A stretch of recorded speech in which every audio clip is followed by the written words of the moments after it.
بسم اللہ الرحمن الرحیم۔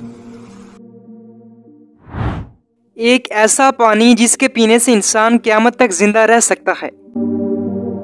اس آب حیات کی حقیقت کیا ہے اور یہ کہاں موجود ہے، اور کیا اللہ کے نبی حضرت خضر علیہ السلام نے اس پانی کو پی رکھا ہے اور وہ کیا زندہ ہیں؟ ان سب سوالات کے جوابات آج کی اس مختصر ویڈیو میں ہم دیں گے۔ ویڈیو کو شروع کرنے سے پہلے اگر آپ ہمارے چینل پر نئے تو ہمارے چینل کو سبسکرائب کیجیے۔ ناظرین گرامی، حضرت خضر علیہ السلام اللہ تعالیٰ کے نبیوں میں سے ایک نبی تھے۔ آپ کے والد کا نام ملکان ہے۔ حضرت خضر علیہ السلام کے بارے میں کہا جاتا ہے کہ آپ جہاں بیٹھتے تھے وہاں آپ کی برکت سے ہری بھری گھاس اگ جاتی تھی، اس لیے لوگ ان کو خضر کہنے لگے۔ روایات میں ملتا ہے کہ حضرت خضر علیہ السلام حضرت ذوالقرنین علیہ السلام کے خالہ زاد بھائی بھی تھے۔ حضرت خضر علیہ السلام حضرت ذوالقرنین علیہ السلام کے وزیر اور جنگلوں میں علم بردار بھی رہتے تھے، اور یہ حضرت سام بن نوح علیہ السلام کی اولاد میں سے ہیں۔ ناظرین، روایات کے مطابق حضرت ذوالقرنین علیہ السلام حضرت ابراہیم علیہ السلام کے ہاتھ پر اسلام قبول کر کے مدتوں ان کی صحبت میں رہے، اور حضرت ابراہیم علیہ السلام نے ان کو کچھ وصیتیں بھی فرمائی تھی۔ ناظرین، تو اس سے یہ معلوم ہوتا ہے کہ حضرت خضر علیہ السلام کا دور حضرت ابراہیم علیہ السلام کے دور کے فوری بعد کا ہے۔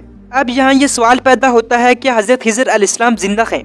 تو ناظرین گرامی، اس میں کچھ علماء نے اختلاف کیا ہے، لیکن کثیر علماء کی یہ رائے ہے کہ وہ زندہ ہیں، بلکہ ان کی ملاقات حضرت موسیٰ علیہ السلام سے بھی ثابت ہے۔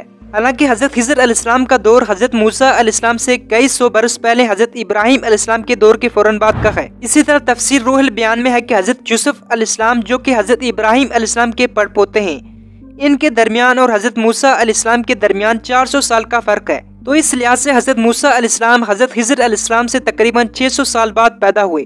اسی طرح کثیر علماء کے مطابق کہ وہ نبی تھے اور زندہ ہیں، اور اس بات میں اکثر علماء کا اتفاق ہے کہ حضرت خضر علیہ السلام زندہ ہیں۔ یہاں تک کہ ان کے بارے میں یہ بھی کہا جاتا ہے کہ حضرت خضر اور حضرت الیاس علیہ السلام دونوں زندہ ہیں اور ہر سال زمان حج میں ملتے ہیں۔ روایات کے مطابق حضرت خضر علیہ السلام سے یہ بھی منقول ہے کہ انہوں نے چشمہ حیات میں غسل فرمایا اور اس کا پانی پیا۔ اسی طرح بعض تفاسیر کے مطابق حضرت خضر علیہ السلام نبی کریم صلی اللہ علیہ وسلم کی زیارت سے بھی مشرف ہوئے، اس لیے یہ صحابی بھی ہیں۔ یہاں تک بات ہے آب حیات کی، تو آب حیات کے متعلق بہت اختلاف ہے۔ بعض لوگ اس کو ایک افسانے کے علاوہ کچھ نہیں کہتے، کیونکہ آب حیات کا تذکرہ نہ تو قرآن میں موجود ہے اور نہ کسی صحیح حدیث میں موجود ہے۔ ہاں، لیکن کچھ علماء کرام نے اس کا تذکرہ اپنی تفسیر میں حضرت ذوالقرنین علیہ السلام کے پہلے سفر کے زمانے میں کیا ہے، جیسے کہ تفسیر خزائن الرحمن میں ہے کہ حضرت ذوالقرنین علیہ السلام نے پرانی کتابوں میں پڑھا تھا کہ سام بن نوح علیہ السلام کی اولاد میں سے ایک شخص چشمہ حیات سے پانی پی لے گا تو اس کو موت نہ آئے گی، اس لیے حضرت ذوالقرنین علیہ السلام نے مغرب کا سفر کیا۔ چنانچہ آپ کے ساتھ حضرت خضر علیہ السلام بھی تھے، وہ تو آب حیات کے چشمے پر پہنچ گئے اور اس کا پانی بھی پی لیا، مگر حضرت ذوالقرنین علیہ السلام کے مقدر میں یہ نہیں تھا اور وہ اس سے محروم رہے۔ ناظرین گرامی، روایات کے مطابق آپ مغرب کی جانب روانہ ہوئے تو جہاں تک آبادی کا نام و نشان ہے وہ سب منزلیں طے کر کے آپ ایک ایسے مقام پر پہنچے جہاں سورج غروب کے وقت ایسا نظر آیا کہ وہ ایک ساتھ چشمے میں ڈوب رہا تھا، جیسا کہ سمندری سفر کرنے والوں کو سورج سمندر کے کالے پانی میں ڈوبتا ہوا نظر آتا ہے۔ بہرحال وہاں ان کو ایک ایسی قوم ملی جو جانوروں کی کھال پہنے ہوئے تھی، اس کے سوا کوئی دوسرا لباس ان کے بدن میں نہیں تھا، اور دریائے مردار جانوروں کے سوا ان کی غذا کے لیے کوئی دوسرا سامان موجود نہ تھا۔ ناظرین گرامی، یہ قوم ناسک کہلاتی تھی۔ چنانچہ حضرت ذوالقرنین علیہ السلام نے دیکھا کہ ان کے لشکر بے شمار ہیں اور یہ لوگ بہت ہی طاقتور اور جنگجو ہیں، تو حضرت ذوالقرنین علیہ السلام نے ان لوگوں کے گرد اپنی فوجوں کا گھیرا ڈال کر ان لوگوں کو بے بس کر دیا۔ اس کے بعد کچھ تو مشرف بن ایمان ہو گئے اور کچھ آپ کے فوجوں کے ہاتھوں قتل ہو گئے۔ اسی طرح بے شمار روایات اور تفاسیر کے مطابق حضرت خضر علیہ السلام اور حضرت الیاس علیہ السلام علماء کے نزدیک زندہ ہیں، اور حضرت خضر علیہ السلام نے آب حیات بھی پی رکھا ہے۔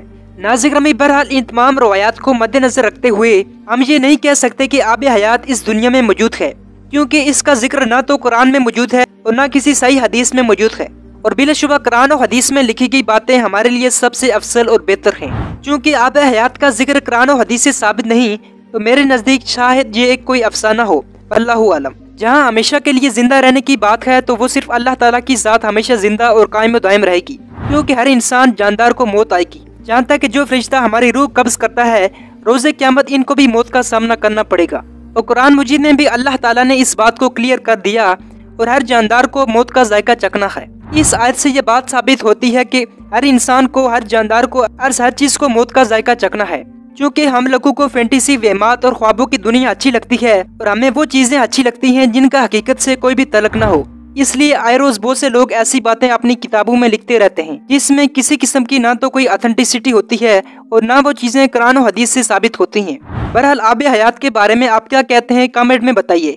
امید کرتا ہوں آپ کو اس ویڈیو میں بہت سی چیزیں جاننے کو ملی ہوگی۔ اگر آپ کو یہ ویڈیو اچھی لگی تو اس کو لائک کیجیے۔ تب تک کے لیے اجازت دیجیے، اللہ حافظ۔